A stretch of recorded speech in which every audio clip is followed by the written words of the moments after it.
Yo, yo, yo, yo, yo, yo, yo, yo, yo. What's good? What's good? What's good? This is your boy, Mike Ricks, man. Host of the show, Mike with a Mic. Also co-host of NFC South versus the NFL. And on that show, I am the Carolina Panthers representative. Keep pounding, baby. Don't forget to like, subscribe, share, comment, all that good stuff, man. Check me out at Mike with a Mic. That's Mike, M-I-K-E, with a Mike, M-I-C, on YouTube. And don't forget to check us out at NFC South versus the NFL. But today, let's go ahead and get it started and rocking. We will be talking about Dak Prescott and the Dallas Cowboys. Let's dive right into it. So the Dallas Cowboys and Dak Prescott could not come to an agreement. So Dak signed a franchise tag. It's worth about $32 million. He will be making this upcoming season. Kudos to Dak, man. I believe he deserves his money. He's overplayed his contract. Definitely overplayed his contract. So he deserves to get paid, and he deserves to get his money. But it's only on a franchise tag. They could not come up with an agreement to get a long-term deal. And if I'm Dallas, I think this is a win. I'm going right out and saying this is a win for the Dallas Cowboys. Everything that could have happened for the Dallas Cowboys, for them in this situation to help them with leverage, happened. You end up signing a guy by the name of Andy Dalton, who has been a starter for 9 seasons in the NFL. Really solid, good quarterback. Not saying he's great, not saying he's elite, not saying any of those things, but he can get the job done. And if you surround him with a good offensive line, allow him time to sit there and pick your team apart and give him weapons on the outside and an elite running back. Oh, that sounds like Dallas Cowboys, right? Yeah. He can go have success in the NFL. I think he's more of a Mike McCarthy guy than Dak Prescott anyway. So if I was them, I wouldn't even sign Dak to the franchise tag. I know some of y'all are going to be like, what in the world? Are you crazy? No, I'm saying it. They shouldn't have signed Dak to his franchise tag. And I'm sick and tired of the narrative being that Dak did not get an offer. They don't want to pay Dak. They don't want to give him his money, when it's definitely out there that they've been trying to give this guy anywhere from $33 to $35 million per season. And I know there's some stuff inside as far as the guaranteed money and how long of the contract and all this and that. But I still think, even if you throw that out there, this was a very, very, very fair deal. Honestly, in my opinion, it was overpayment of a deal. But that's what Jerry Jones does. So for him not to overpay even more for that, I think kudos to him, because I believe if they did give him what he's asking for, which I was hoping for because I don't like the Cowboys, this was going to make your team, put y'all in cap hell pretty much. So you were going to be, in my opinion, a mediocre team again, just like you were last year at 8-8. There's no way I can give this guy a long-term contract for what he asked for when he choked last season. The guy choked, had a golden opportunity. There should be no reason that this team didn't make the playoffs last year, with the NFC East being as down as they were. They had 2 teams in the top 5 drafting. The Philadelphia Eagles were so banged up, they were out there playing with me, you, and my son Landon. I mean, let's think about it, man. They had them at receivers, and he still ended up beating the Dallas Cowboys. That game right there solidified to me, I cannot pay Dak Prescott. I cannot pay him that kind of money, because there's no way you come out of there losing. He had 9 points. That means he didn't get in the end zone one time. I've seen so many passes going to dirt. One of Ezekiel Elliott, they could have ran and got a good yard. I mean, and I know one of my boys was saying he was hurt. Hey, man, if you're hurt, you can play. If you're injured, you can't. I don't want to hear it, man. My old starting quarterback was banged up and nobody gave him a pass. Nobody. So I don't want to hear that. Miss me with that. As the young kids say, you capping. I think that's what they say, capping. Anyway, let's just, since y'all don't want to believe me on this, I believe Andy Dalton and Dak Prescott are pretty much the same guy. Dak maybe just a little bit higher than Andy because he's younger and he's more athletic. But when it comes to their career, they've pretty much done the same thing. So do y'all, I mean, man, you want to go to the stats? Let's go to the stats and let's talk about it, since y'all just don't want to hear me. Okay, well, let's go to the stats real quick. So as it shows here in the stats, Dak Prescott, right? 2-time Pro Bowler. Here we go. Offensive Rookie of the Year. Let's look at his wins. All right, so he has a total of 40 and 24 in his first 4 seasons. The asterisk right there means he was a Pro Bowl. So he has 2 Pro Bowls. Yes, he threw for almost 5,000 yards here. The interceptions are much lower. He's 36 to 97 in that category. So, he's played solid ball. The wins are 40. He got 40 wins in his first 4 years, so that's a 10-win season average. So, yes, good job to him. Good job to him. But if you're saying that does this guy here who has an 8-8 season last year, there's no way it should have been 8-8. Didn't make the playoff when one of the most important pieces to me, missed 6 games, and that's Zeke Elliott there. He had a winning season there and had a phenomenal, in my opinion, great rookie season and a phenomenal playoff game. That was one of the most exciting playoff games I've seen in a while against the Green Bay Packers. He showed up. And he showed up here, too. I think he won a playoff game in 2018. So if you want to give him a slight edge over Andy Dalton, he has a playoff win there. So when it comes to Dak, let's look at this really. All right, he has 2 Pro Bowls within those seasons. Kudos to him. Offensive Rookie of the Year. Has, no real losing seasons, but he's had, 3 winning seasons during that stretch and a record of 40 and 24. So, based on that, a lot of people are saying, okay. Well, he has 40 wins. You can't say that about Carson Wentz. You can't say that about Jared Goff. You can't say that about some of these other guys. He has 40 wins. So he deserves to be paid in that top 3 money. Well, he's not a top 3 quarterback, and we know that it doesn't mean you have to be top 3 quarterback to get that money next man up. But just because teams make that mistake all the time doesn't mean that the Dallas Cowboys need to make that same mistake. So I think it would be ludicrous to make that decision. So let's give you a little background on Andy Dalton real quick, man. Let's just touch base on him because some of y'all don't want to believe me. But let's talk about his stats. Don't lie. So Andy Dalton, the Red Rifle. That's his nickname. See? Red Rifle. We're just going to go through his first 4 seasons, right? So I'm going to just stick here.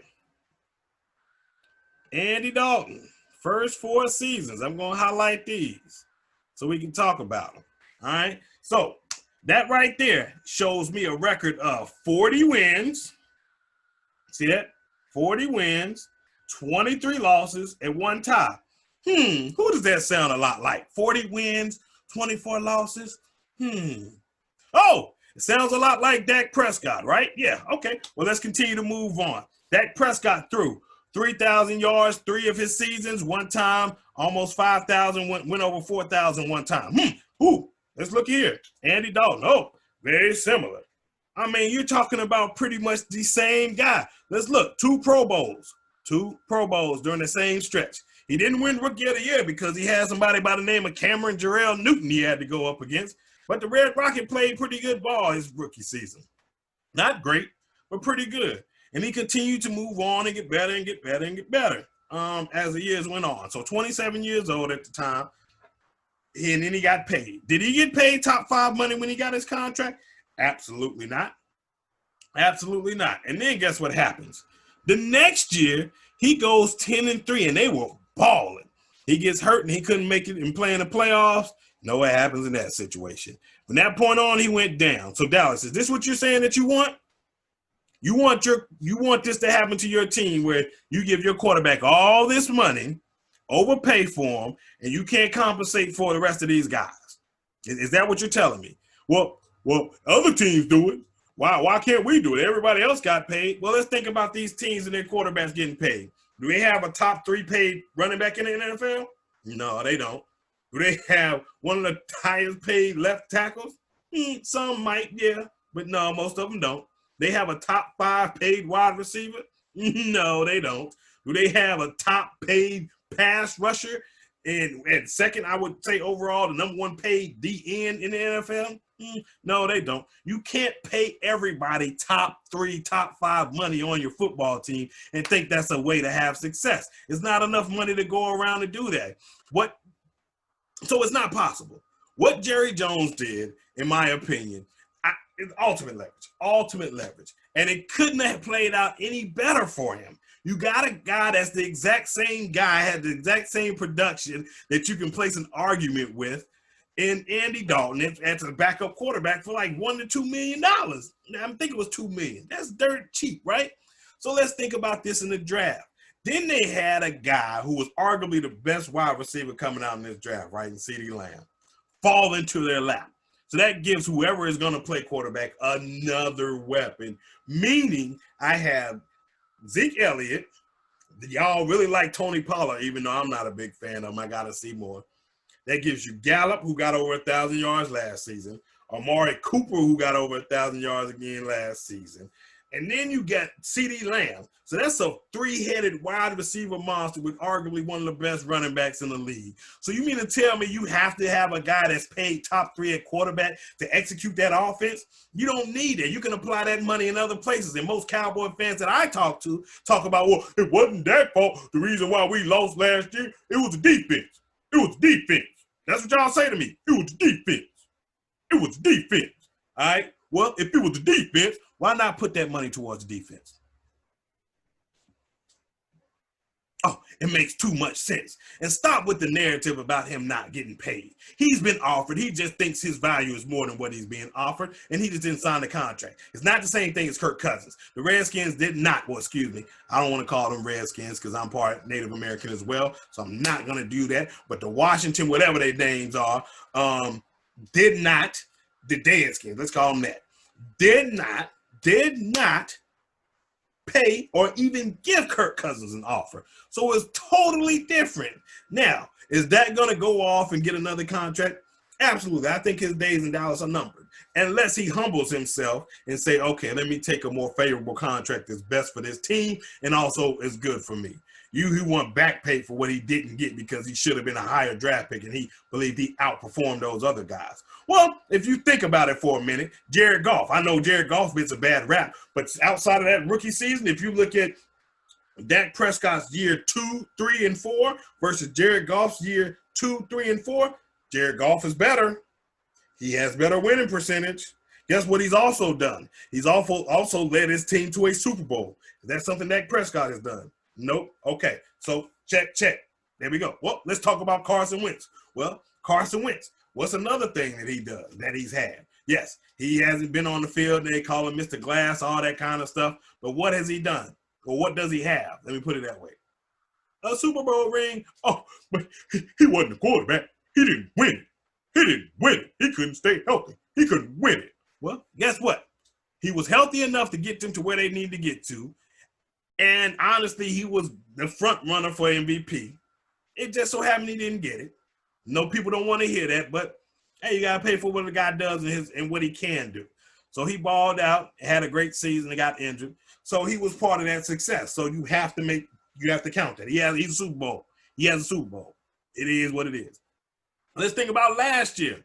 If it didn't validate his contract last year, he led his team. Now, I know the defense was pretty good still. They had a whole bunch of secondary issues, but he had no weapons. Everybody was so hurt. Like I said before, they were throwing to me, you, and my sons. That's how bad their receiving core was. And he still beat and outdueled Dak Prescott. It couldn't be the defense. They only put up, 17 points or something like that? I think they won 17-9. Dak couldn't get in the end zone. So that further validated why he got paid and why this guy hasn't gotten paid. And it's not that they don't want to pay him. They just don't want to give him what he wants, which I think makes a whole lot of sense.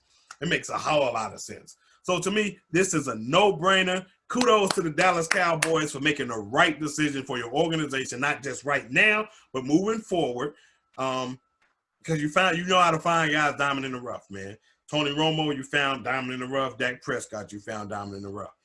Who's to say you can't do it again? And I think Andy Dalton could be potentially that diamond in the rough guy for the team. Because I think he'll do just as well, if not good, because the offense runs off that offensive line and that running game anyway. What else? That's pretty much all I got to say about this Dak situation. I like Dak. I think he's a heck of a leader. I think he's a good guy. I just think he's what they say on Hot 97 or Hot 95. I don't know. I can't remember right now. You played yourself. Yeah, you played yourself. So now you got to go out here and risk playing on the franchise tag. Let's say you get injured. Then what? That was bogus. Whoever your agent is needs to be fired, man, because that wasn't smart. And I can't believe all these national media people aren't calling it out for what it is. But, hey, Jerry Jones, Stephen Jones, Dallas Cowboys, y'all winning in this one. There's no other way you can try to convince me with that. You're winning in this one. Anyway, man, thank y'all for checking it out. This your boy, Mike Ricks, man. As I said, I am one of the co-hosts for NFC South versus the NFL. Make sure you check that out on YouTube, Facebook, all that good stuff, man. Also, follow me at Mike with the Mike on YouTube. I haven't got my Facebook. I'm on Twitter at MikeRick07. You can have contact with me, all that good stuff, man. But don't forget to like, subscribe, comment, share, all of that, man. I'm down for the dialogue. I am going to get hopefully one of my Cowboy friends to come on and kind of give his take on it. He's upset. He believes they should have been paid, that Dak should have been paid. But hey, I don't.